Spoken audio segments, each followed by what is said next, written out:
The Art of War. Sun Tzu, circa 500 BC. Audiobook edition. Translated by Lionel Giles. 1910. Introduction. Sun Tzu and his book. The historian Sima Qian gives us the earliest account of Sun Tzu. Sun Tzu was a native of the Chai state. His art of war brought him to the notice of Holu, king of Wu, who reigned from 514 to 490 to 6 BC. Holu said to him, "I have carefully perused your 13 chapters. May I submit your theory of managing soldiers to a slight test?" Sun Tzu replied, "You may." Holu asked, "May the test be applied to women?" The answer was again in the affirmative, so arrangements were made to bring 180 ladies out of the palace. Sun Tzu divided them into 2 companies and placed one of the king's favorite concubines at the head of each.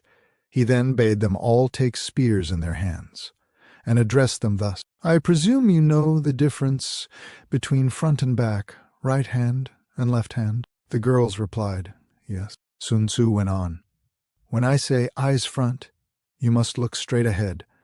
When I say left turn, you must face toward your left hand.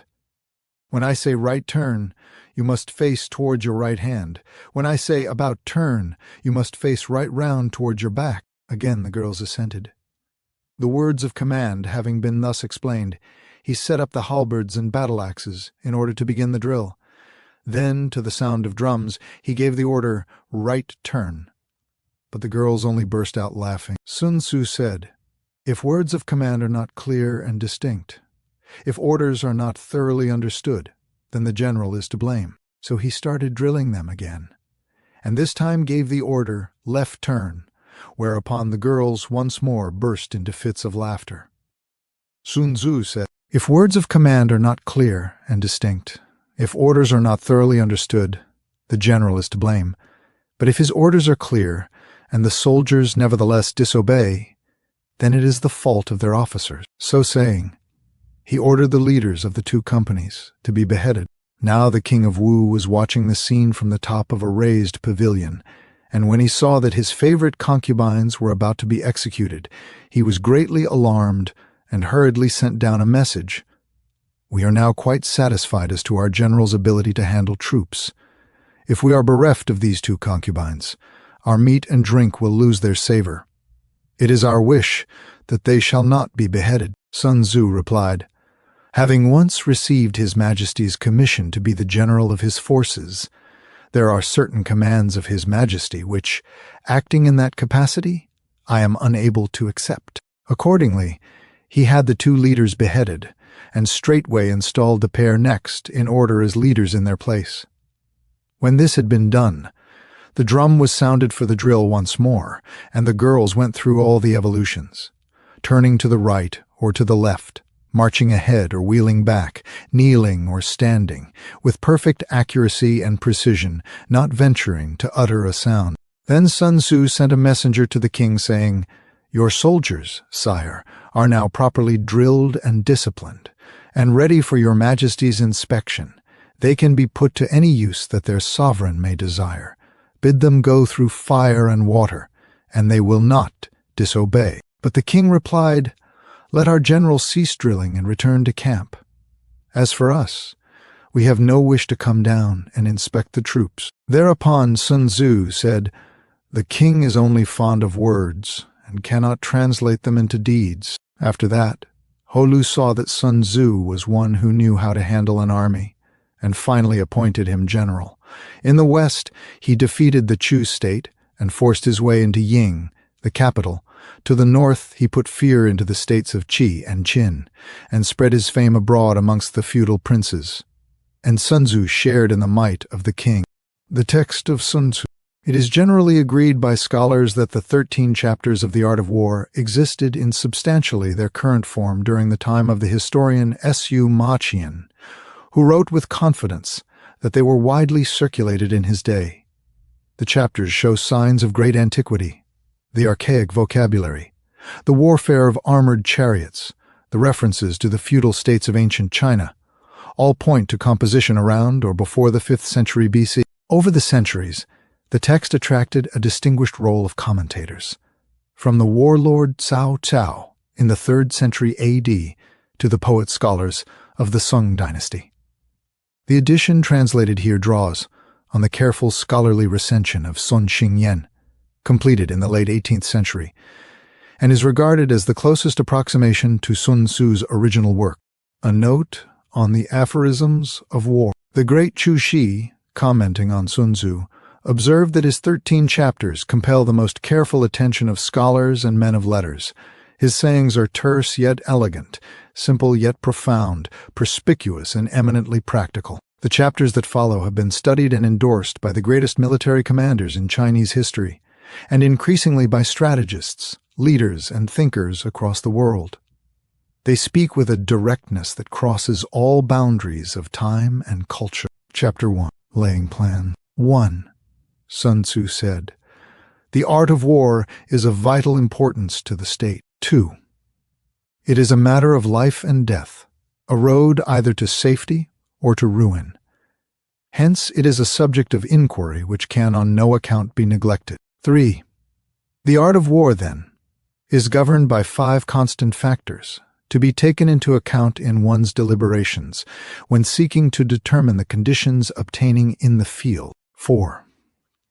These are: first, the moral law; second, heaven; third, earth; fourth, the commander; fifth, method and discipline. 5. The moral law causes the people to be in complete accord with their ruler, so that they will follow him regardless of their lives, undismayed by any danger. 6. Heaven signifies night and day, cold and heat, times and seasons. 7. Earth comprises distances, great and small, danger and security, open ground and narrow passes, the chances of life and death. 8. The commander stands for the virtues of wisdom, sincerity, benevolence, courage, and strictness. 9. By method and discipline are to be understood the marshalling of the army in its proper subdivisions, the gradations of rank among the officers, the maintenance of roads by which supplies may reach the army, and the control of military expenditure. 10. These 5 heads should be familiar to every general. He who knows them will be victorious. He who knows them not will fail. 11. Therefore, in your deliberations, when seeking to determine the military conditions, let them be made the basis of a comparison in this wise. 12. Which of the 2 sovereigns is imbued with the moral law? Which of the 2 generals has most ability? With whom lie the advantages derived from heaven and earth? On which side is discipline most rigorously enforced? Which army is the stronger? On which side are officers and men more highly trained? In which army is there the greater constancy both in reward and punishment? 13. By means of these 7 considerations, I can forecast victory or defeat. 14. The general that hearkens to my counsel and acts upon it will conquer. Let such a one be retained in command. The general that hearkens not to my counsel nor acts upon it will suffer defeat. Let such a one be dismissed. 15. While heeding the profit of my counsel, avail yourself also of any helpful circumstances over and beyond the ordinary rules. 16. According as circumstances are favorable, one should modify one's plans. 17. All warfare is based on deception. 18. Hence, when able to attack, we must seem unable.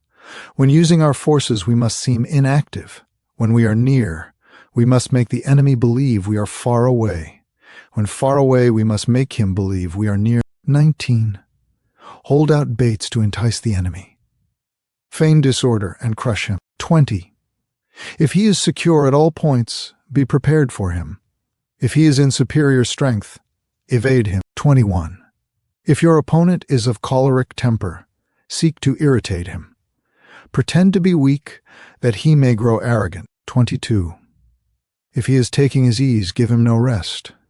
If his forces are united, separate them. 23. Attack him where he is unprepared. Appear where you are not expected. 24. These military devices, leading to victory, must not be divulged beforehand. 25. Now the general who wins a battle makes many calculations in his temple ere the battle is fought. The general who loses a battle makes but few calculations beforehand. Thus do many calculations lead to victory, and few calculations to defeat. How much more no calculation at all? It is by attention to this point that I can foresee who is likely to win or lose. Chapter 2. Waging War. 1. Sun Tzu said, "In the operations of war, where there are in the field 1,000 swift chariots, as many heavy chariots, and 100,000 mail-clad soldiers, with provisions enough to carry them 1,000 li, the expenditure at home and at the front, including entertainment of guests, small items such as glue and paint, and sums spent on chariots and armor, will reach the total of 1,000 ounces of silver per day. Such is the cost of raising an army of 100,000 men." 2. When you engage in actual fighting, if victory is long in coming, the men's weapons will grow dull and their ardor will be damped. If you lay siege to a town, you will exhaust your strength. 3. Again, if the campaign is protracted, the resources of the state will not be equal to the strain. 4.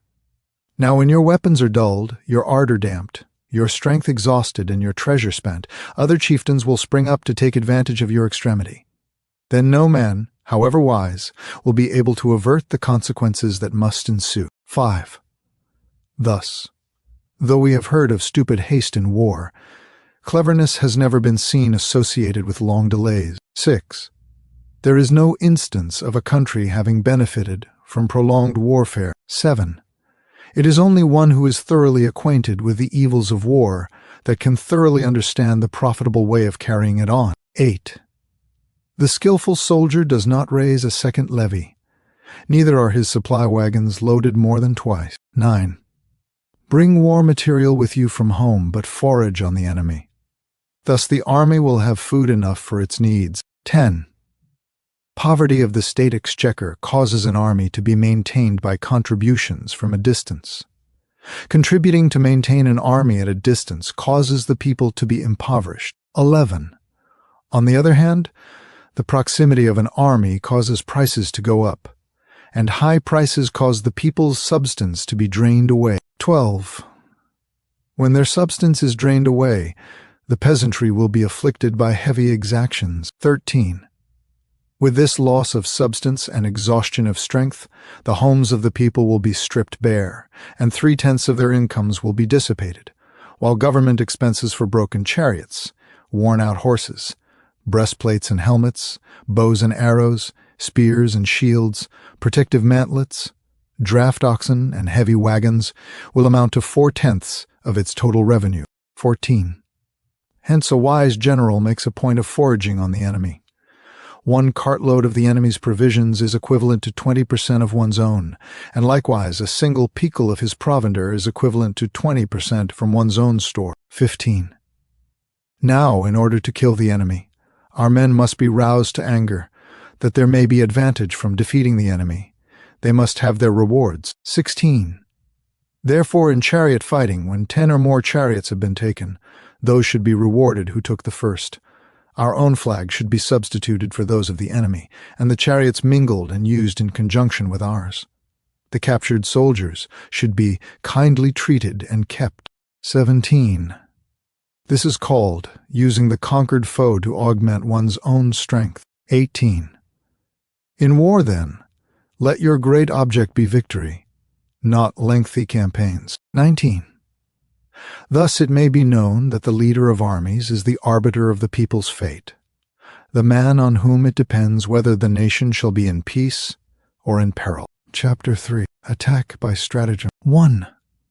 Sun Tzu said, "In the practical art of war, the best thing of all is to take the enemy's country whole and intact. To shatter and destroy it is not so good. So, too, it is better to capture an army entire than to destroy it. To capture a regiment, a detachment, or a company entire than to destroy them. 2. Hence to fight and conquer in all your battles is not supreme excellence. Supreme excellence consists in breaking the enemy's resistance without fighting. 3. Thus the highest form of generalship is to foil the enemy's plans. The next best is to prevent the junction of the enemy's forces. The next in order is to attack the enemy's army in the field, and the worst policy of all is to besiege walled cities. 4. The rule is not to besiege walled cities if it can possibly be avoided. The preparation of mantlets, movable shelters, and various implements of war will take up 3 whole months, and the piling up of mounds over against the walls will take 3 months more. 5. The general, unable to control his irritation, will launch his men to the assault like swarming ants, with the result that 1/3 of his men are slain, while the town still remains untaken. Such are the disastrous effects of a siege. 6. Therefore, the skillful leader subdues the enemy's troops without any fighting. He captures their cities without laying siege to them. He overthrows their kingdom without lengthy operations in the field. 7. With his forces intact, he will dispute the mastery of the empire, and thus, without losing a man, his triumph will be complete. This is the method of attacking by stratagem. 8. It is the rule in war, if our forces are 10 to the enemy's 1, to surround him, if 5 to 1, to attack him, if twice as numerous, to divide our army into 2. 9. If equally matched, we can offer battle. If slightly inferior in numbers, we can avoid the enemy. If quite unequal in every way, we can flee from him. 10. Hence, though an obstinate fight may be made by a small force, in the end, it must be captured by the larger force. 11. Now the general is the bulwark of the state. If the bulwark is complete at all points, the state will be strong. If the bulwark is defective, the state will be weak. 12. There are 3 ways in which a ruler can bring misfortune upon his army. 13. By commanding the army to advance or to retreat, being ignorant of the fact that it cannot obey. This is called hobbling the army. 14. By attempting to govern an army in the same way as he administers a kingdom, being ignorant of the conditions which obtain in an army. This causes restlessness in the soldiers' minds. 15. By employing the officers of his army without discrimination, through ignorance of the military principle of adaptation to circumstances. This shakes the confidence of the soldiers. 16. But when the army is restless and distrustful, trouble is sure to come from the other feudal princes. This is simply bringing anarchy into the army and flinging victory away. Thus we may know that there are 5 essentials for victory. He will win who knows when to fight, and when not to fight. He will win who knows how to handle both superior and inferior forces. He will win whose army is animated by the same spirit throughout all its ranks. He will win who, prepared himself, waits to take the enemy unprepared. He will win who has military capacity and is not interfered with by the sovereign. 18. Hence the saying, if you know the enemy and know yourself, you need not fear the result of 100 battles. If you know yourself but not the enemy, for every victory gained you will also suffer a defeat. If you know neither the enemy nor yourself, you will succumb in every battle. Chapter 4. Tactical Disposition. 1. Sun Tzu said, the good fighters of old first put themselves beyond the possibility of defeat and then waited for an opportunity of defeating the enemy. 2. To secure ourselves against defeat lies in our own hands, but the opportunity of defeating the enemy is provided by the enemy himself. 3. Thus the good fighter is able to secure himself against defeat, but cannot make certain of defeating the enemy. 4. Hence the saying, one may know how to conquer without being able to do it. 5. Security against defeat implies defensive tactics. Ability to defeat the enemy means taking the offensive. 6. Standing on the defensive indicates insufficient strength. Attacking, a superabundance of strength. 7. The general who is skilled in defense hides in the most secret recesses of the earth. He who is skilled in attack flashes forth from the topmost heights of heaven. Thus, on the one hand, we have ability to protect ourselves. On the other, a victory that is complete. 8. To see victory only when it is within the ken of the common herd is not the acme of excellence. 9. Neither is it the acme of excellence if you fight and conquer, and the whole empire says, well done. 10. To lift an autumn hair is no sign of great strength. To see sun and moon is no sign of sharp sight. To hear the noise of thunder is no sign of a quick ear. 11. What the ancients called a clever fighter is one who not only wins, but excels in winning with ease. 12. Hence his victories bring him neither reputation for wisdom nor credit for courage. 13. He wins his battles by making no mistakes. Making no mistakes is what establishes the certainty of victory, for it means conquering an enemy that is already defeated. 14. Hence the skillful fighter puts himself into a position which makes defeat impossible, and does not miss the moment for defeating the enemy. 15. Thus it is that in war, the victorious strategist only seeks battle after the victory has been won, whereas he who is destined to defeat first fights and afterwards looks for victory. 16. The consummate leader cultivates the moral law and strictly adheres to method and discipline. Thus it is in his power to control success. 17. In respect of military method, we have, firstly, measurement, secondly, estimation of quantity, thirdly, calculation, fourthly, balancing of chances, fifthly, victory. 18. Measurement owes its existence to earth, estimation of quantity to measurement, calculation to estimation of quantity, balancing of chances to calculation, and victory to balancing of chances. 19. A victorious army opposed to a routed one is as a pound's weight placed in the scale against a single grain. 20. The onrush of a conquering force is like the bursting of pent-up waters into a chasm 1,000 fathoms deep. So much for tactical dispositions. Chapter 5. Energy. 1. Sun Tzu said, "The control of a large force is the same principle as the control of a few men. It is merely a question of dividing up their numbers." 2. Fighting with a large army under your command is nowise different from fighting with a small one. It is merely a question of instituting signs and signals. 3.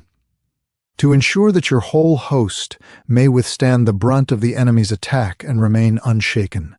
This is effected by maneuvers direct and indirect. 4. That the impact of your army may be like a grindstone dashed against an egg. This is effected by the science of weak points and strong. 5.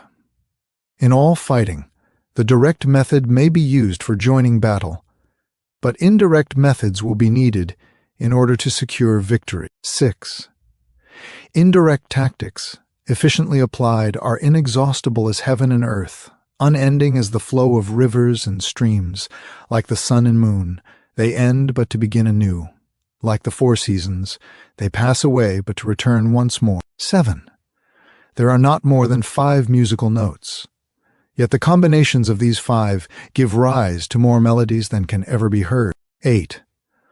There are not more than 5 primary colors: blue, yellow, red, white, and black. Yet in combination they produce more hues than can ever be seen. 9. There are not more than 5 cardinal tastes: sour, acrid, salt, sweet, bitter, yet combinations of them yield more flavors than can ever be tasted. 10. In battle, there are not more than 2 methods of attack, the direct and the indirect, yet these 2 in combination give rise to an endless series of maneuvers. 11. The direct and the indirect lead on to each other in turn. It is like moving in a circle. You never come to an end. Who can exhaust the possibilities of their combination? 12. The onset of troops is like the rush of a torrent which will even roll stones along in its course. 13. The quality of decision is like the well-timed swoop of a falcon which enables it to strike and destroy its victim. 14. Therefore the good fighter will be terrible in his onset, and prompt in his decision. 15. Energy may be likened to the bending of a crossbow, decision to the releasing of the trigger. 16. Amid the turmoil and tumult of battle, there may be seeming disorder and yet no real disorder at all. Amid confusion and chaos, your array may be without head or tail, yet it will be proof against defeat. 17. Simulated disorder postulates perfect discipline. Simulated fear postulates courage. Simulated weakness postulates strength. 18. Hiding order beneath the cloak of disorder is simply a question of subdivision. Concealing courage under a show of timidity presupposes a fund of latent energy. Masking strength with weakness is to be affected by tactical dispositions. 19. Thus one who is skillful at keeping the enemy on the move maintains deceitful appearances according to which the enemy will act. He sacrifices something that the enemy may snatch at it. 20. By holding out baits, he keeps him on the march. Then, with a body of picked men, he lies in wait for him. 21. The clever combatant looks to the effect of combined energy and does not require too much from individuals. Hence his ability to pick out the right men and utilize combined energy. 22. When he utilizes combined energy, his fighting men become, as it were, like unto rolling logs or stones. For it is the nature of a log or stone to remain motionless on level ground, and to move when on a slope, if four-cornered, to come to a standstill, but if round-shaped, to go rolling down. 23. Thus the energy developed by good fighting men is as the momentum of a round stone rolled down a mountain thousands of feet in height. So much on the subject of energy. Chapter 6. Weak points and strong. 1. Sun Tzu said, "Whoever is first in the field and awaits the coming of the enemy will be fresh for the fight. Whoever is second in the field and has to hasten to battle will arrive exhausted." 2. Therefore the clever combatant imposes his will on the enemy, but does not allow the enemy's will to be imposed on him. 3. By holding out advantages to him, he can cause the enemy to approach of his own accord. Or, by inflicting damage, he can make it impossible for the enemy to draw near. 4. If the enemy is taking his ease, he can harass him. If well supplied with food, he can starve him out. If quietly encamped, he can force him to move. 5. Appear at points which the enemy must hasten to defend. March swiftly to places where you are not expected. 6. An army may march great distances without distress, if it marches through country where the enemy is not. 7. You can be sure of succeeding in your attacks if you only attack places which are undefended. You can ensure the safety of your defense if you only hold positions that cannot be attacked. 8. Hence, that general is skillful in attack whose opponent does not know what to defend, and he is skillful in defense whose opponent does not know what to attack. 9. O divine art of subtlety and secrecy! Through you we learn to be invisible, through you inaudible, and hence we can hold the enemy's fate in our hands. 10. You may advance and be absolutely irresistible. If you make for the enemy's weak points, you may retire and be safe from pursuit if your movements are more rapid than those of the enemy. 11. If we wish to fight, the enemy can be forced to an engagement even though he be sheltered behind a high rampart and a deep ditch.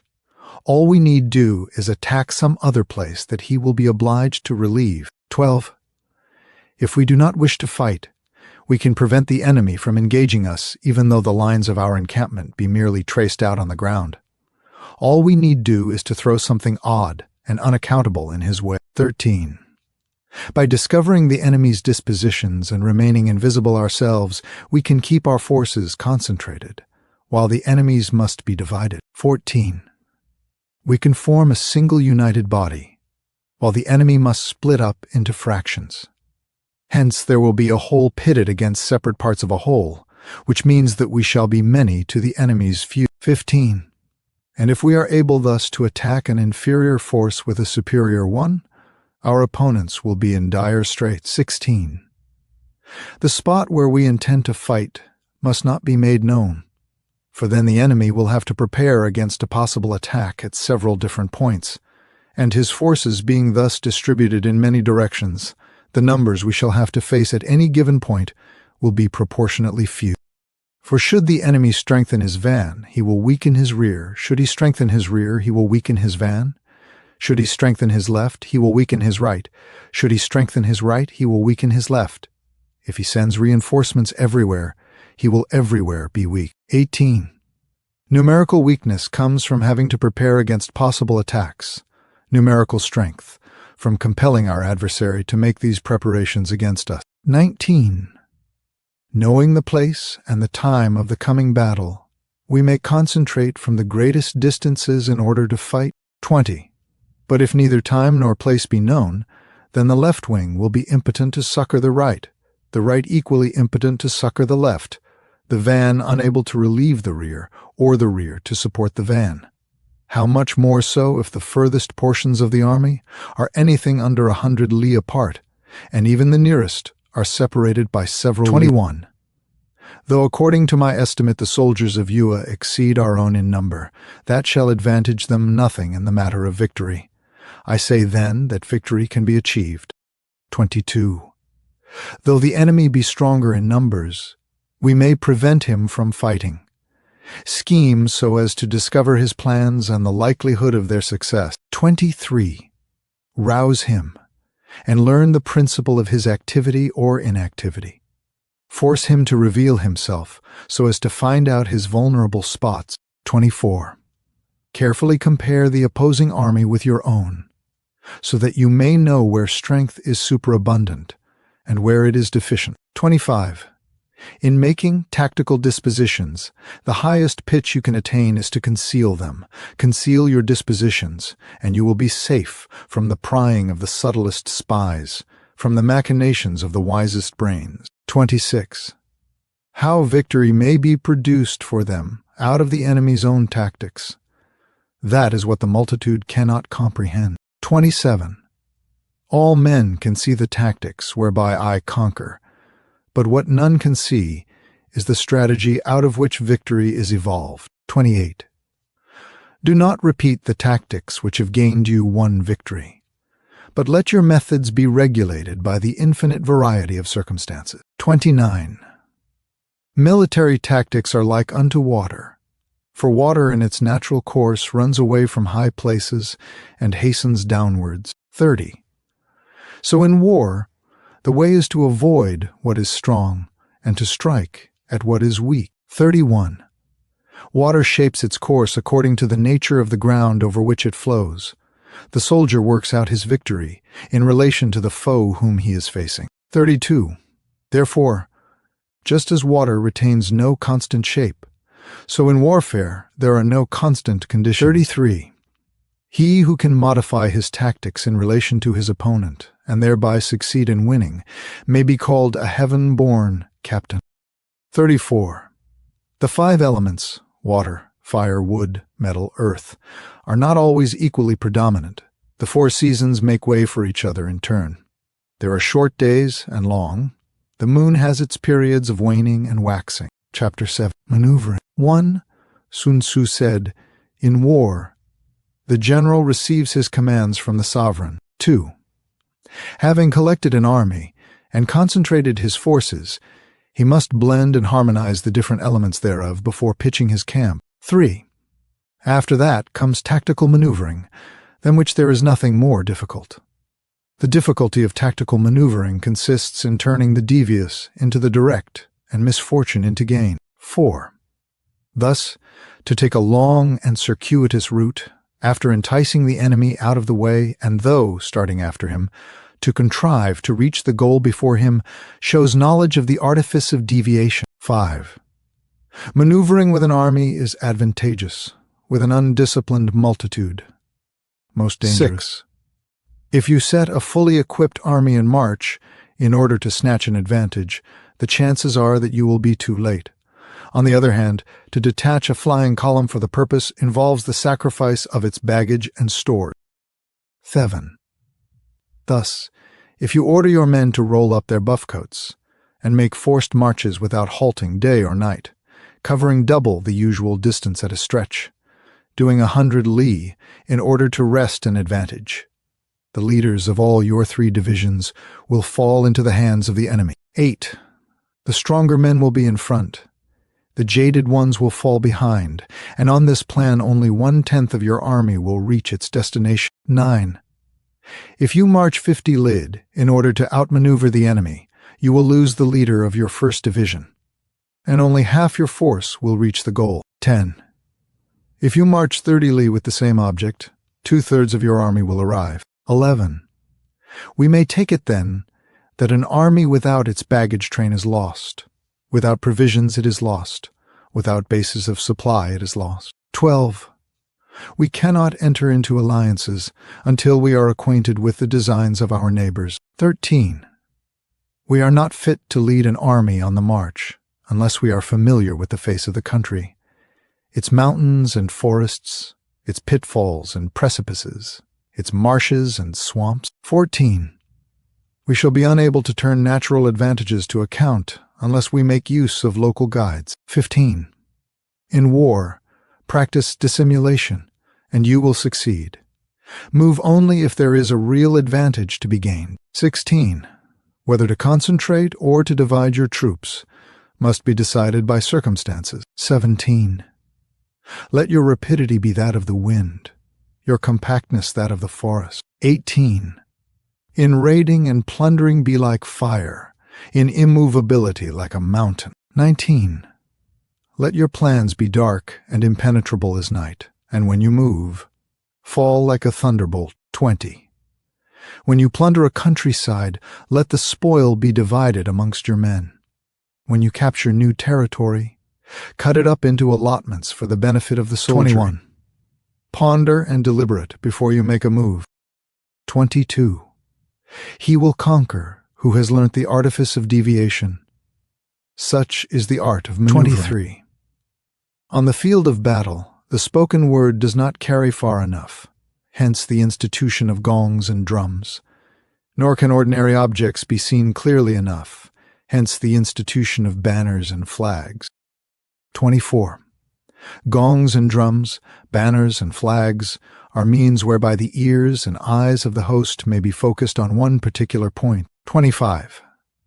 The host thus forming a single united body, it is impossible either for the brave to advance alone or for the cowardly to retreat alone. This is the art of handling large masses of men. 26. In night fighting, then, make much use of signal fires and drums, and in fighting by day, of flags and banners, as a means of influencing the ears and eyes of your army. 27. A whole army may be robbed of its spirit. A commander-in-chief may be robbed of his presence of mind. 28. Now a soldier's spirit is keenest in the morning. By noonday it has begun to flag, and in the evening his mind is bent only on returning to camp. 29. A clever general, therefore, avoids an army when its spirit is keen, but attacks it when it is sluggish and inclined to return. This is the art of studying moods. 30. Disciplined and calm, to await the appearance of disorder and hubbub amongst the enemy. This is the art of retaining self-possession. 31. To be near the goal while the enemy is still far from it. To wait at ease while the enemy is toiling and struggling. To be well fed while the enemy is famished. This is the art of husbanding one's strength. 32. To refrain from intercepting an enemy whose banners are in perfect order. To refrain from attacking an army drawn up in calm and confident array. This is the art of studying circumstances. 33. It is a military axiom not to advance uphill against the enemy, nor to oppose him when he comes downhill. 34. Do not pursue an enemy who simulates flight. Do not attack soldiers whose temper is keen. 35. Do not swallow a bait offered by the enemy. Do not interfere with an army that is returning home. 36. When you surround an army, leave an outlet free. Do not press a desperate foe too hard. 37. Such is the art of warfare. Chapter 8. Variation of tactic. 1. Sun Tzu said, in war, the general receives his commands from the sovereign, collects his army, and concentrates his forces. 2. When in difficult country, do not encamp. In country where high roads intersect, join hands with your allies. Do not linger in dangerously isolated positions. In hemmed-in situations, you must resort to stratagem. In a desperate position, you must fight. 3. There are roads which must not be followed, armies which must not be attacked, towns which must not be besieged, positions which must not be contested, commands of the sovereign which must not be obeyed. 4. The general who thoroughly understands the advantages that accompany variation of tactics knows how to handle his troops. The general who does not understand these may be well acquainted with the configuration of the country, yet he will not be able to turn his knowledge to practical account. 6. So, the student of war who is unversed in the art of varying his plans, even though he be acquainted with the 5 advantages, will fail to make the best use of his men. Hence, in the wise leader's plans, considerations of advantage and of disadvantage will be blended together. If our expectation of advantage be tempered in this way, we may succeed in accomplishing the essential part of our schemes. 9. If, on the other hand, in the midst of difficulties we are always ready to seize an advantage, we may extricate ourselves from misfortune. 10.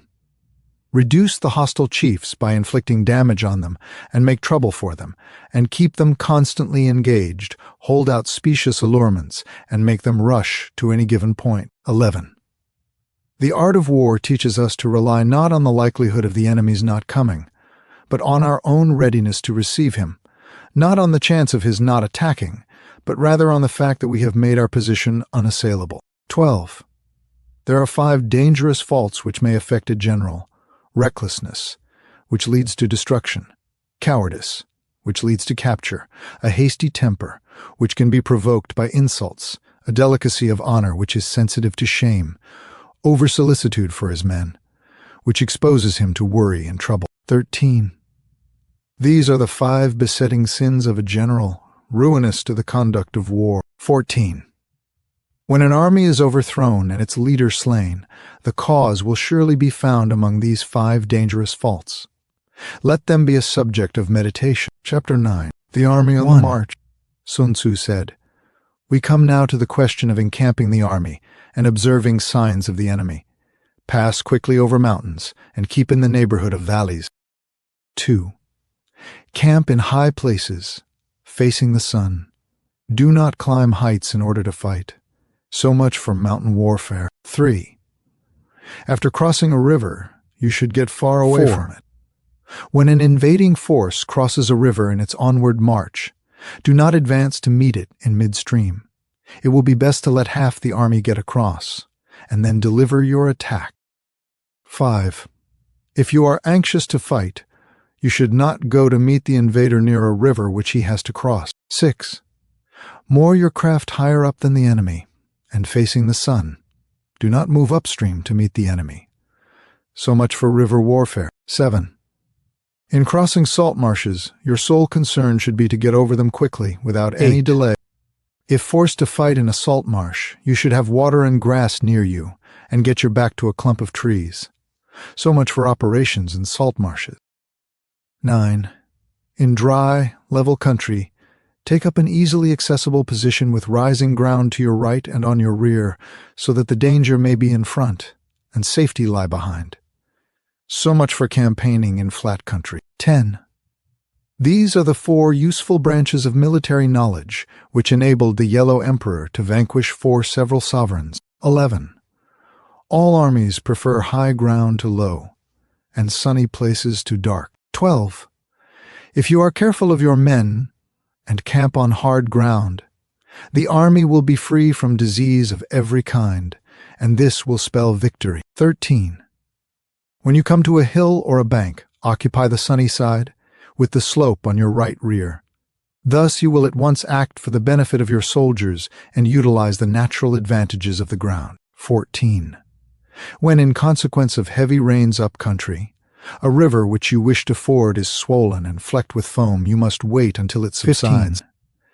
Country in which there are precipitous cliffs with torrents running between, deep natural hollows, confined places, tangled thickets, quagmires and crevasses, should be left with all possible speed and not approached.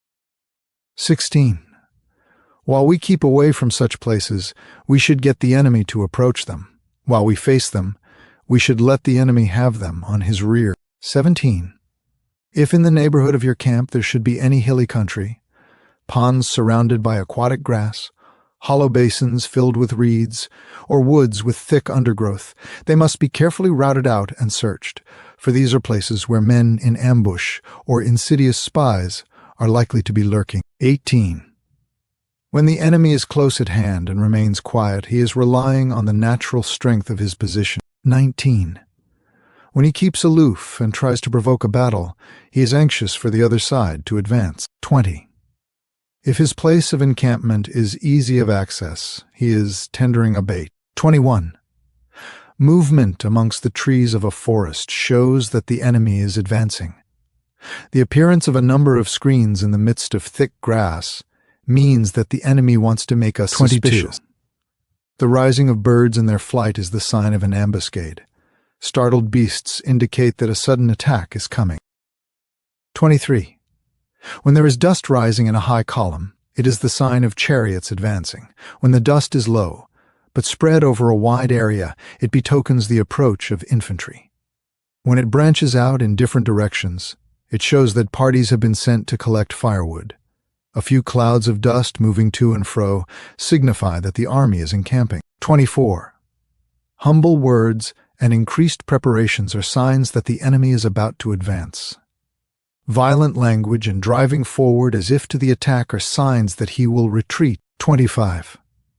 When the light chariots come out first and take up a position on the wings, it is a sign that the enemy is forming for battle. 26. Peace proposals unaccompanied by a sworn covenant indicate a plot. 27. When there is much running about, and the soldiers fall into rank, it means that the critical moment 28. has come. When some are seen advancing and some retreating, it is a lure. 29. When the soldiers stand leaning on their spears, they are faint from want of food. 30. If those who are sent to draw water begin by drinking themselves, the army is suffering from thirst. 31. If the enemy sees an advantage to be gained and makes no effort to secure it, the soldiers are exhausted. 32. If birds gather on any spot, it is unoccupied.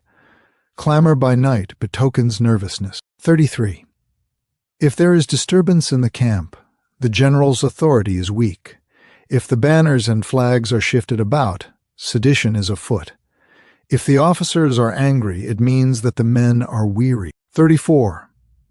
When an army feeds its horses with grain and kills its cattle for food, and when the men do not hang their cooking pots over the campfires, showing that they will not return to their tents, you may know that they are determined to fight to the death. 35. The sight of men whispering together in small knots or speaking in subdued tones points to disaffection amongst the rank and file. 36. Too frequent rewards signify that the enemy is at the end of his resources.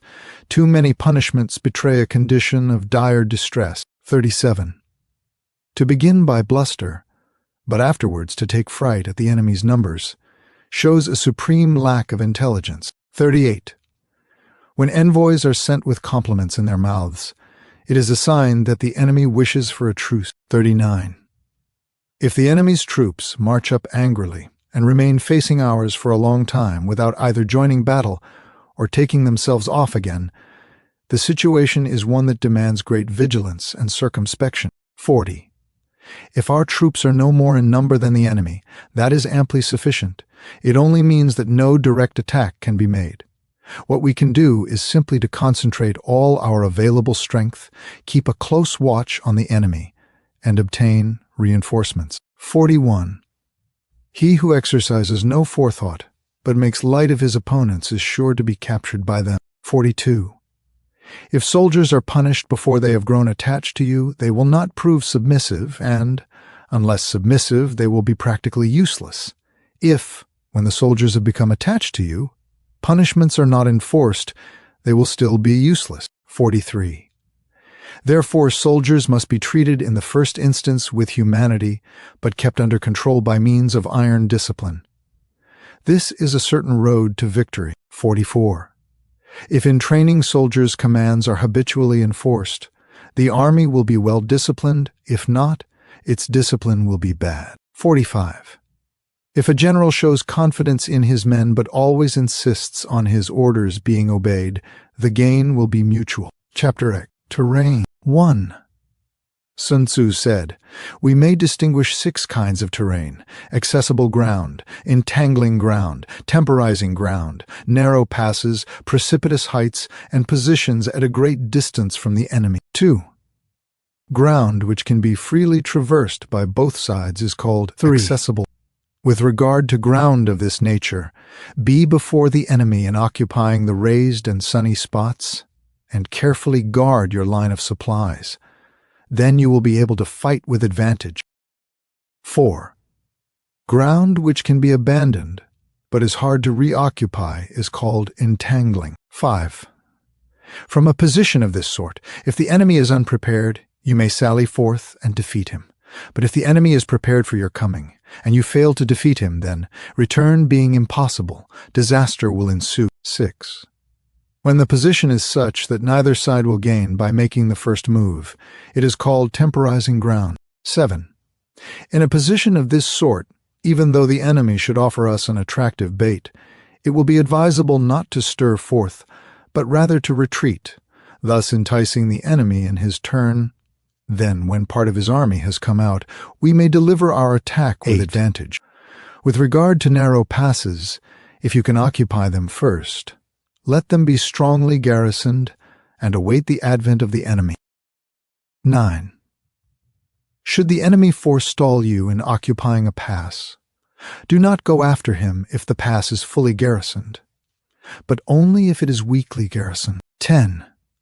With regard to precipitous heights, if you are beforehand with your adversary, you should occupy the raised and sunny spots, and there wait for him to come up. 11.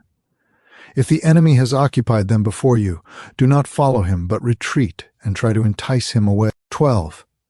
If you are situated at a great distance from the enemy, and the strength of the two armies is equal, it is not easy to provoke a battle, and fighting will be to your disadvantage. 13. These 6 are the principles connected with earth. The general who has attained a responsible post must be careful to study them. 14. Now an army is exposed to 6 several calamities, not arising from natural causes, but from faults for which the general is responsible. These are flight, insubordination, collapse, ruin, disorganization, rout. 15. Other conditions being equal, if one force is hurled against another 10 times its size, the result will be the flight of the former. 16. When the common soldiers are too strong and their officers too weak, the result is insubordination. When the officers are too strong and the common soldiers too weak, the result is collapse. 17. When the higher officers are angry and insubordinate, and on meeting the enemy give battle on their own account from a feeling of resentment, before the commander-in-chief can tell whether or no he is in a position to fight, the result is ruin. 18. When the general is weak and without authority, when his orders are not clear and distinct, when there are no fixed duties assigned to officers and men, and the ranks are formed in a slovenly, haphazard manner, the result is utter disorganization. 19.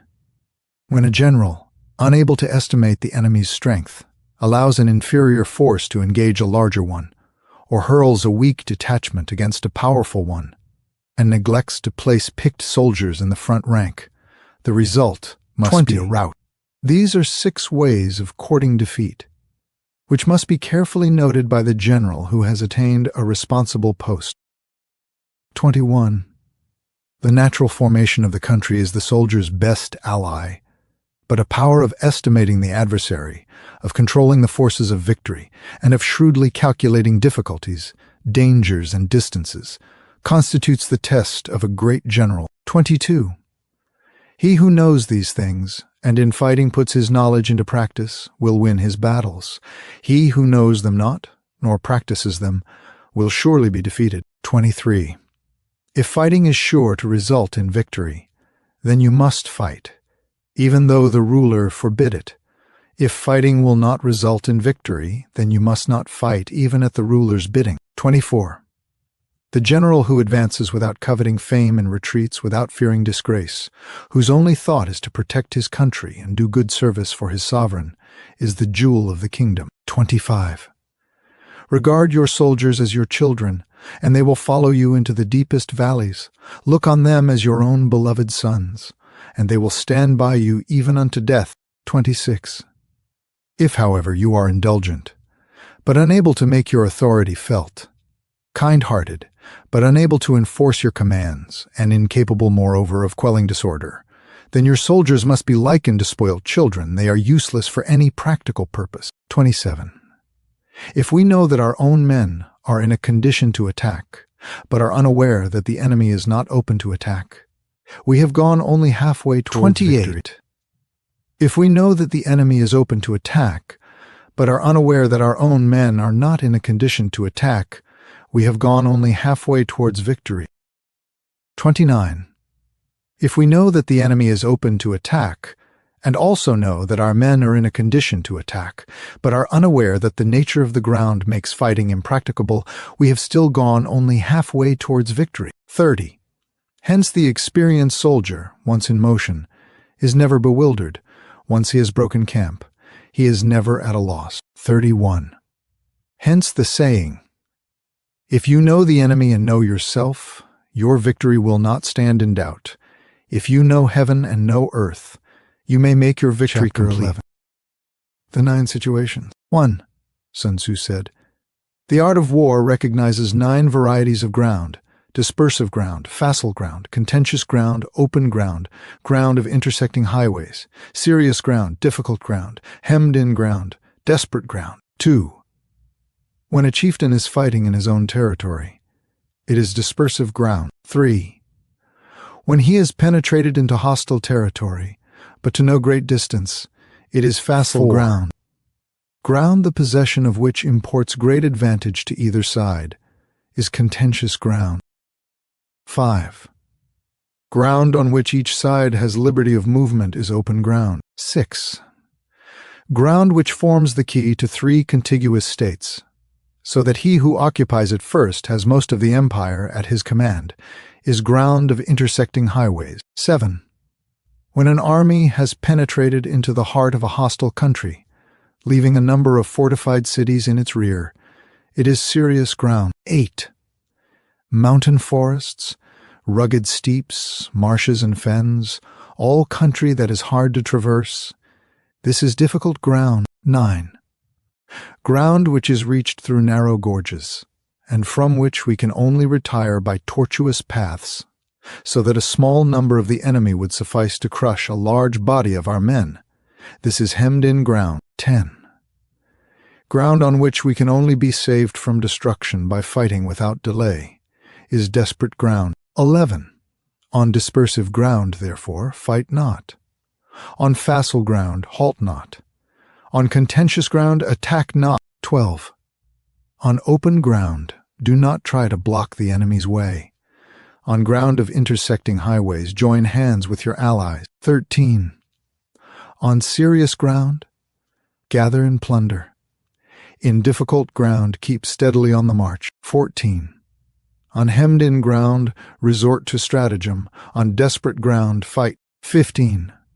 Those who were called skillful leaders of old knew how to drive a wedge between the enemy's front and rear to prevent cooperation between his large and small divisions, to hinder the good troops from rescuing the bad, the officers from rallying their men. 16. When the enemy's men were scattered, they prevented them from concentrating. Even when their forces were united, they managed to keep them in disorder. 17. When it was to their advantage, they made a forward move.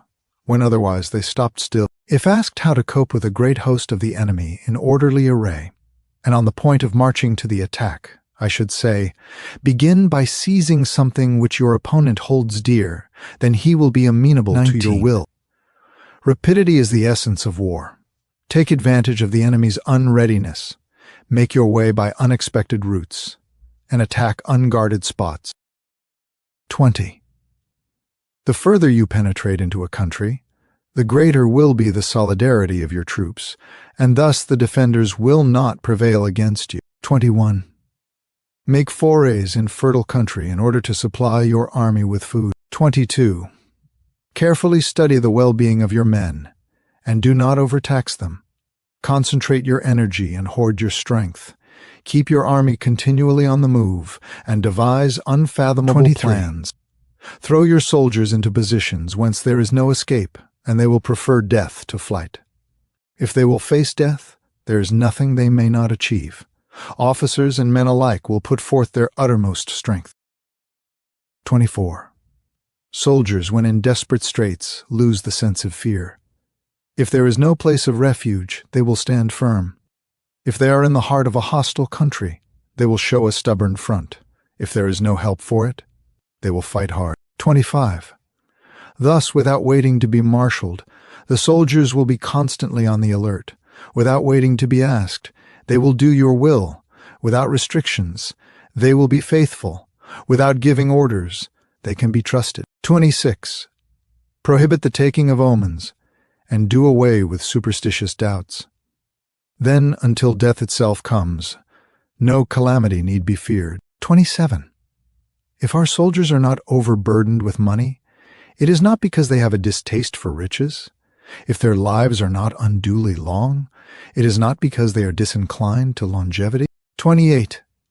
On the day they are ordered out to battle, your soldiers may weep, those sitting up bedewing their garments, and those lying down letting the tears run down their cheeks. But let them once be brought to bay, and they will display the courage of heroes. 29. The skillful tactician may be likened to the shuaijan. Now the shuaijan is a snake that is found in the Chang Mountains. Strike at its head, and you will be attacked by its tail. Strike at its tail, and you will be attacked by its head. Strike at its middle, and you will be attacked by head and tail both. 30. Asked if an army can be made to imitate the shuaijan, I should answer yes. For the men of Wu and the men of Yue are enemies. Yet if they are crossing a river in the same boat and are caught by a storm, they will come to each other's assistance, just as the left hand helps the right. 31. Hence, it is not enough to put one's trust in the tethering of horses and the burying of chariot wheels in the ground. 32. The principle on which to manage an army is to set up one standard of courage which all must reach. 33. How to make the best of both strong and weak. That is a question involving the proper use of ground. 34. Thus, the skillful general conducts his army just as though he were leading a single man, willy-nilly, by the hand. 35. It is the business of a general to be quiet and thus ensure secrecy, upright and just, and thus maintain order. 36. He must be able to mystify his officers and men by false reports and appearances, and thus keep them in total ignorance. 37. By altering his arrangements and changing his plans, he keeps the enemy without definite knowledge.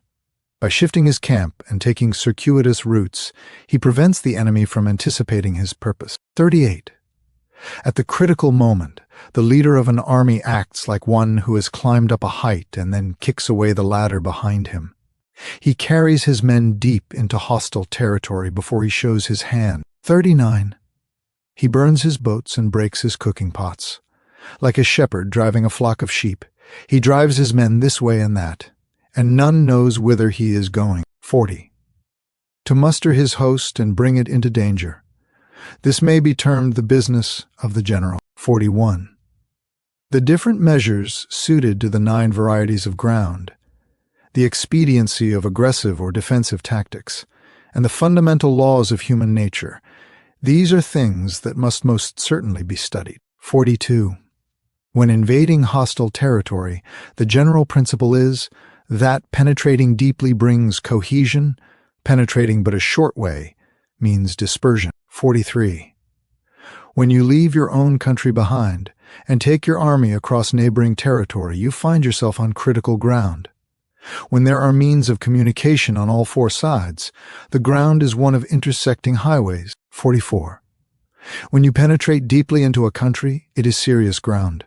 When you penetrate but a little way, it is facile ground. 45. When you have the enemy strongholds on your rear and narrow passes in front, it is hemmed-in ground. When there is no place of refuge at all, it is desperate ground. 46. Therefore, on dispersive ground, I would inspire my men with unity of purpose. On facile ground, I would see that there is close connection between all parts of my army. 47. On contentious ground, I would hurry up my rear. 48. On open ground, I would keep a vigilant eye on my defenses.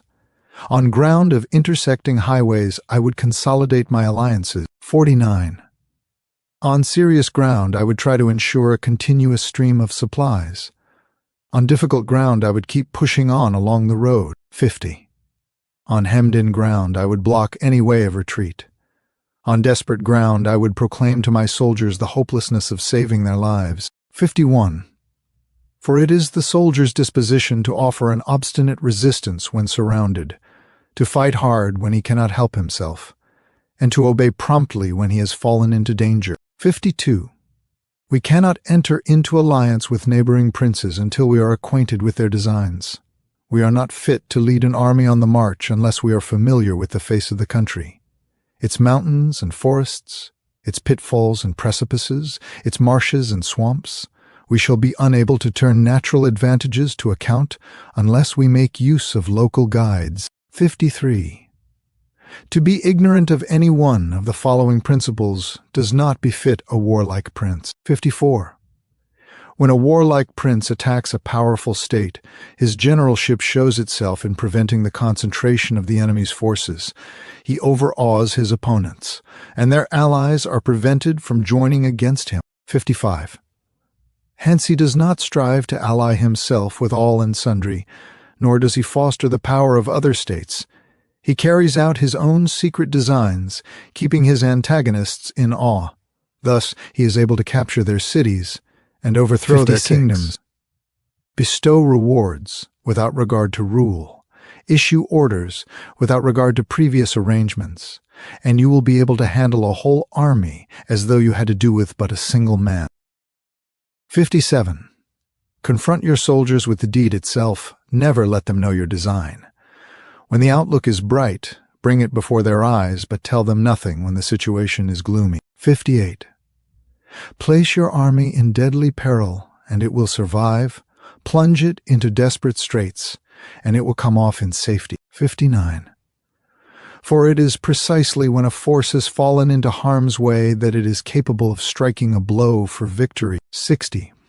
Success in warfare is gained by carefully accommodating ourselves to the enemy's purpose. 61.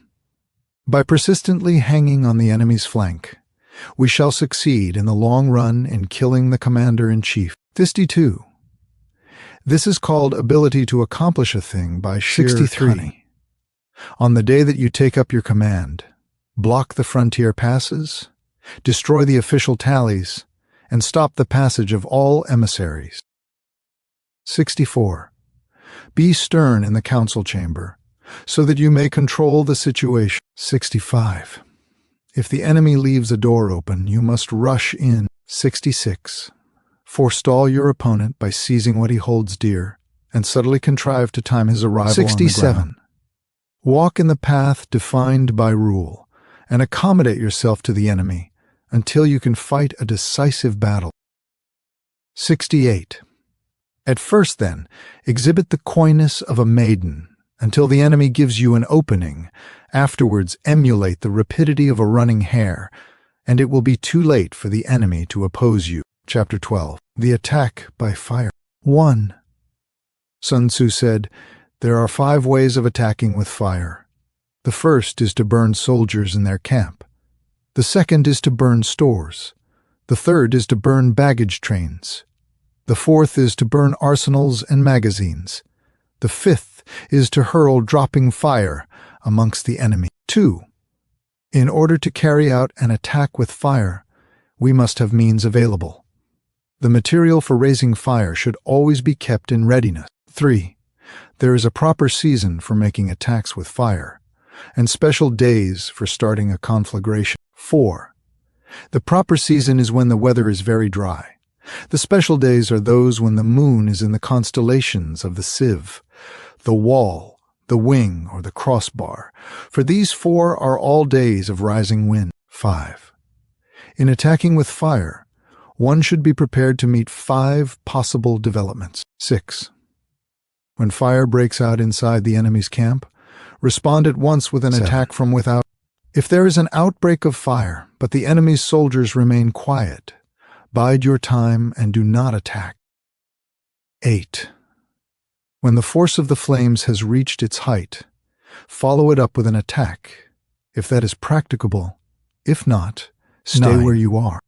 If it is possible to make an assault with fire from without, do not wait for it to break out within, but deliver your attack at a favorable moment. 10. When you start a fire, beat a windward of it. Do not attack 11. from the leeward. A wind that rises in the daytime lasts long, but a night breeze soon falls. 12. In every army, the 5 developments connected with fire must be known, the movements of the stars calculated, and a watch kept for the proper days. 13. Hence those who use fire as an aid to the attack show intelligence. Those who use water as an aid to the attack gain an accession of strength. 14. By means of water, an enemy may be intercepted, but not robbed of all his belongings. 15.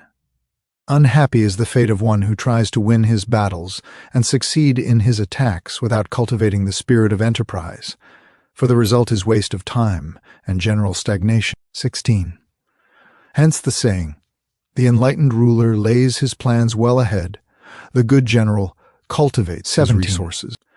Move not unless you see an advantage. Use not your troops unless there is something to be gained. Fight not unless the position is critical. 18. No ruler should put troops into the field merely to gratify his own spleen. No general should fight a battle simply out of pique. 19. If it is to your advantage, make a forward move. If not, 20. Stay where you are. Anger may in time change to gladness. Vexation may be succeeded by content. 21. But a kingdom that has once been destroyed can never come again into being, nor can the dead ever be brought back to life. Hence the enlightened ruler is heedful, and the good general full of caution. This is the way to keep a country at peace and an army intact. Chapter 13. The use of spies. 1. Sun Tzu said, raising a host of 100,000 men and marching them great distances entails heavy loss on the people and a drain on the resources of the state. The daily expenditure will amount to 1,000 ounces of silver. There will be commotion at home and abroad, and men will drop down exhausted on the highways. As many as 700,000 families will be impeded in their labor. 2. Hostile armies may face each other for years, striving for the victory which is decided in a single day. This being so, to remain in ignorance of the enemy's condition, simply because one grudges the outlay of 100 ounces of silver in honors and emoluments, is the height of inhumanity. 3. One who acts thus is no leader of men, no present help to his sovereign, no master of victory. 4. Thus, what enables the wise sovereign and the good general to strike and conquer, and achieve things beyond the reach of ordinary men, is foreknowledge. 5. Now this foreknowledge cannot be elicited from spirits, it cannot be obtained inductively from experience, nor by any deductive calculation. 6. Knowledge of the enemy's dispositions can only be obtained from other men. 7.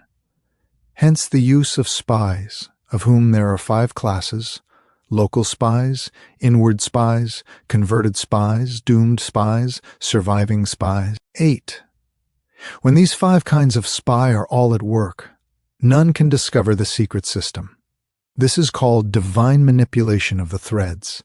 It is the sovereign's most precious faculty. 9. Having local spies means employing the services of the inhabitants of a district. 10. Having inward spies, making use of officials of the enemy. 11. Having converted spies, getting hold of the enemy's spies, and using them for our own purposes. Having doomed spies, doing certain things openly for purposes of deception, and allowing our own spies to know of them and report them to the enemy. 13. Surviving spies, finally, are those who bring back news from the enemy's camp. 14.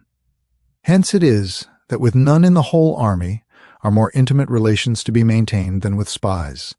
None should be more liberally rewarded. In no other business should greater secrecy be preserved. 15. Spies cannot be usefully employed without a certain intuitive sagacity. 16. They cannot be properly managed without benevolence and straightforwardness. Without subtle ingenuity of mind, one cannot make certain of the truth of their reports. 18. Be subtle, and use your spies for every kind of business. 19. If a secret piece of news is divulged by a spy before the time is ripe, he must be put to death together with the man to whom the secret was told. Whether the object be to crush an army, to storm a city, or to assassinate an individual, it is always necessary to begin by finding out the names of the attendants, the aides de camp, the doorkeepers and sentries of the general in command. Our spies must be commissioned to ascertain these. 21. The enemy's spies who have come to spy on us must be sought out, tempted with bribes, led away, and comfortably housed. Thus they will become converted spies and available for our service. 22. It is through the information brought by the converted spy that we are able to acquire and employ local and inward spies. It is owing to his information, again, that we can cause the doomed spy to carry false tidings to the enemy. 24. Lastly, it is by his information that the surviving spy can be used on appointed occasions. 25. The end and aim of spying in all its 5 varieties is knowledge of the enemy, and this knowledge can only be derived, in the first instance, from the converted spy. Hence, it is essential that the converted spy be treated with the utmost liberality. 26. Of old, the rise of the Yin dynasty was due to Yi Qi, who had served under the HSIA. Likewise, the rise of the Shu dynasty was due to Luya, who had served under the Yin. 27. Hence it is only the enlightened ruler and the wise general who will use the highest intelligence of the army for purposes of spying, and thereby they achieve great results. Spies are a most important element in war, because on them depends an army's ability to move. End of the art of war. Sun Tzu, circa translation by Lionel Giles, 1910.